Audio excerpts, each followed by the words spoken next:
A major league team in Anaheim was imploding, its dysfunction leading to the departures of the manager and general manager.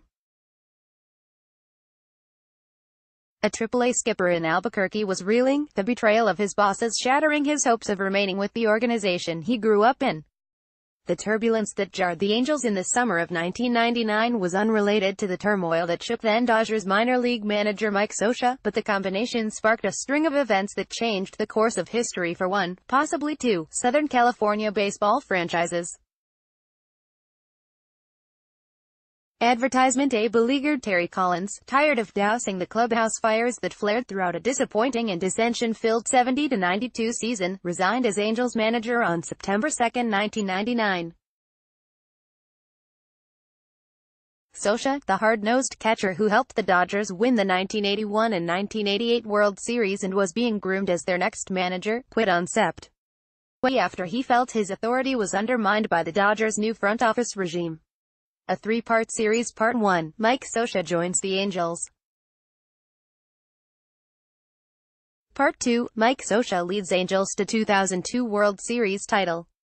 Part 3, Friday, Mike Scioscia's managerial legacy. 2 weeks later, Angels GM Bill Bavasi resigned under duress because he refused to acquiesce to then-President Tony Taveras' demand to dismantle the core of a team that Taveras thought lacked talent, chemistry and character. Bill Stoneman, the low-key financial whiz who helped keep the destitute Expos viable in Montreal, was hired as Angels GM on November 1, 1999. Scioscia was named Angels manager on November 18. 3 years later, Scioscia hoisted the World Series trophy over his head in Angel Stadium after a thrilling Game 7 victory over the San Francisco Giants, the highlight of a 19-year Angels managerial career that is coming to a close.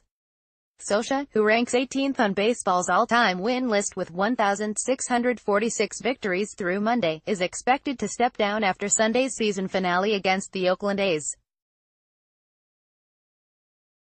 He was 41 when he got the job. He'll be 60 in November. "It's interesting how life works sometimes," said former right fielder Tim Salmon, who played 8 seasons for the Angels before Scioscia's arrival and 7 years after. "A couple of negative situations turned out to be an aligning of the stars for us.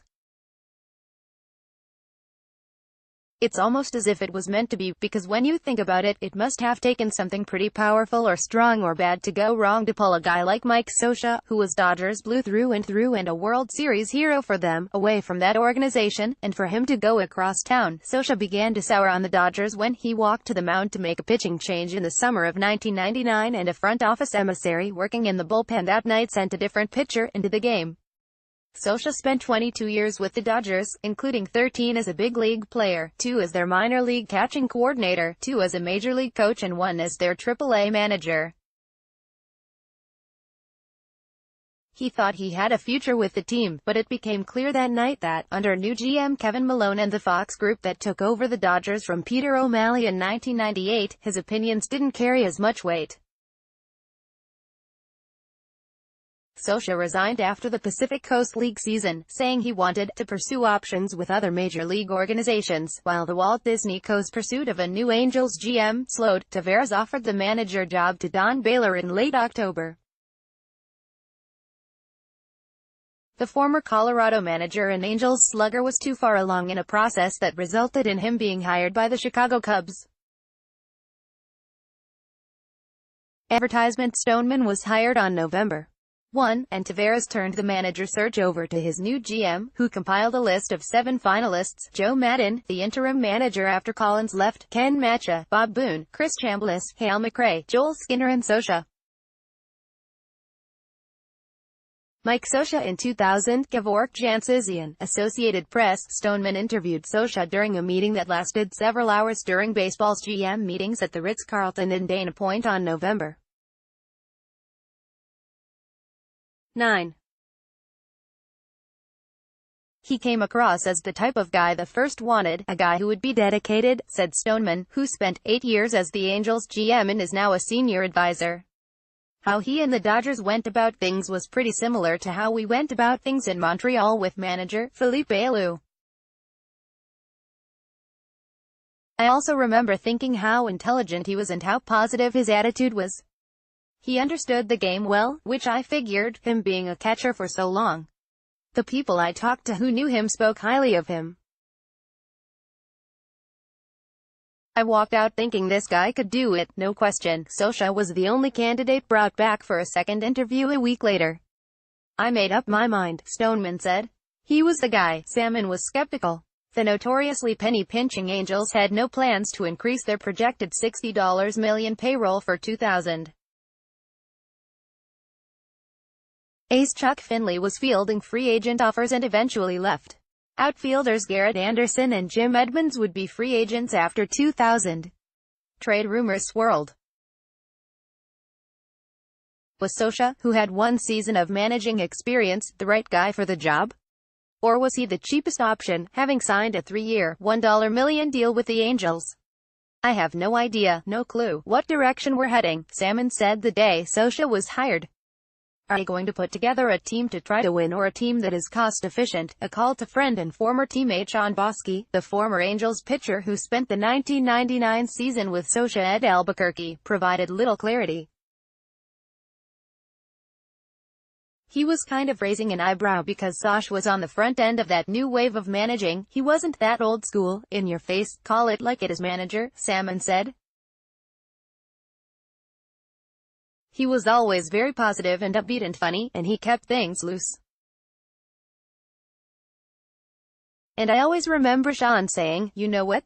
I'm not so sure how he's going to do as a major league manager because he's like a big teddy bear, a big teddy bear. How does that work in the big leagues? Just fine, it turns out. Column groomed for Dodgers greatness, Mike Scioscia is poised to surpass mentor Tommy Lasorda in wins by Bill Plaschke May 26, 2018, 3:45 p.m. Scioscia lightened the mood that first spring with morning meetings designed to improve team bonding and morale. The gatherings quickly became legendary. Whether it was a college math professor administering an exam to pitcher Jared Weaver or a video in which players convinced a 350-pound guy to don Scioscia's No. 14 jersey while chomping on a massive turkey leg at a local Renaissance fair, the Tempe Diablo Stadium clubhouse was often roaring with laughter.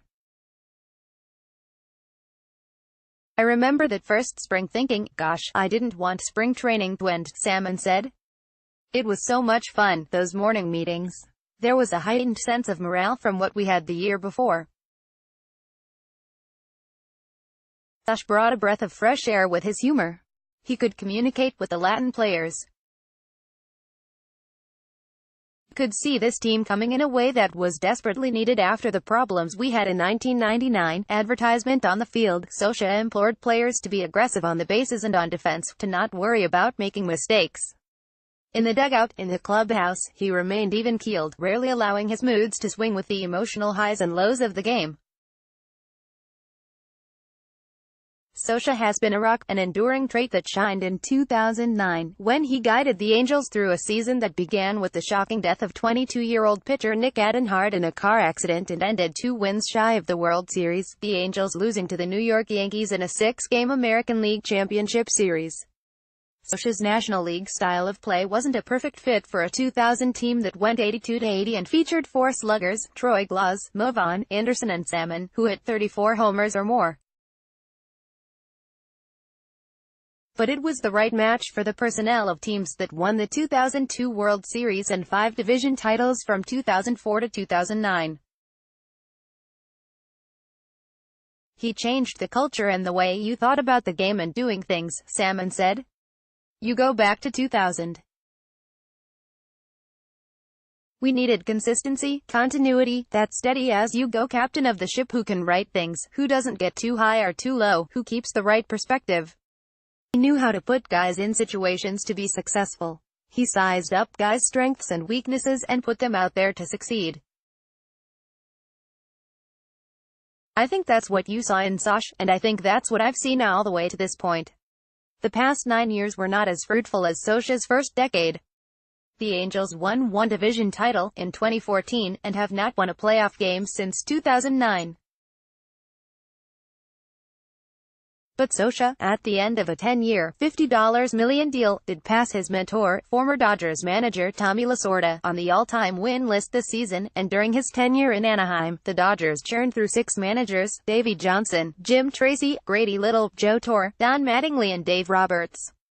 Only 4 men have managed more games than Scioscia with one franchise: Connie Mack, 7,466 games with the Philadelphia A's; John McGraw, 4,424 games with the New York Giants; Bobby Cox, 3,860 with the Atlanta Braves; and Walter Alston, 3,658 with the Brooklyn and L.A.